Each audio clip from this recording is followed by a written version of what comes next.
Hey guys, welcome to Techies Guru. Today we'll be learning how to log into Liberty University student account, and now let's dive right in.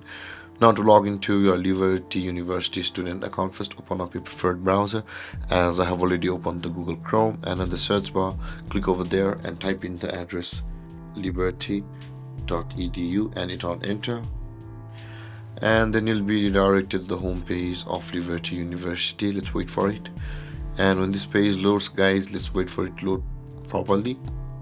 And when it loads properly, guys, at the top right corner of the screen you can see the sign in button available for us. At the top right, click on sign in, and you'll be required to enter your email address over here which the Liberty University had provided you with. And after entering the email address which your university provided, click on the next button over here, and at the next step you'll be required to enter the password of your account, and then you'll be logged into your University student account from over here. And with that being said, guys, this is how to log into your Liberty University student account. And if you have any confusions or questions regarding the topic, feel free to comment in the comment section below, and don't forget to like, subscribe and hit that bell icon for more videos. Thank you for watching, guys.